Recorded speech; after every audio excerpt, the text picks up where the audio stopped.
नमस्कार दोस्तों, मैं हूं दीपक और स्वागत है आप सभी का हमारे आज के इस वीडियो में। तो आइए दोस्तों शुरू करते हैं। भोजपुरी के record machine power star Pawan Singh और प्रियंका सिंह का बहुत ही खूबसूरत और जबरदस्त होली वीडियो गाना आने वाला है, जिस शानदार होली वीडियो गाने का नाम है दोस्तों व्हाइट लहंगा। इस शानदार वीडियो गाने का ऑफिशियल टीजर दोस्तों पहले ही यूट्यूब पर तहलका मचा चुका है और अब दोस्तों पावर स्टार पवन सिंह का यह जबरदस्त होली वीडियो गाना आप लोगों के बीच तहलका मचाने के लिए आ रहा है।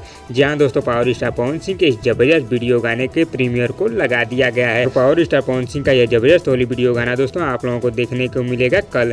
जी हाँ दोस्तों, कल यानी कि 6 मार्च को सुबह 6:30 बजे शुभलाभ फिल्म्स यूट्यूब चैनल पर इस शानदार होली वीडियो गाने को रिलीज कर दिया जाएगा। तो दोस्तों आप लोग तैयार हो जाइए फिर से एक और नई लकीर बनाने के लिए और भोजपुरी इंडस्ट्री में एक नया ऐतिहासिक रिकॉर्ड बनाने के लिए। तो दोस्तों इस वीडियो में बस इतना ही। और दोस्तों आप लोगों को ये वीडियो कैसी लगी नीचे कमेंट बॉक्स में हमें जरूर बताइएगा और वीडियो पसंद आए तो लाइक करिए और इसी तरह की चटपटी खबरों की जल्दी अपडेट के लिए हमारे यूट्यूब चैनल को भी सब्सक्राइब कर लीजिए। धन्यवाद दोस्तों।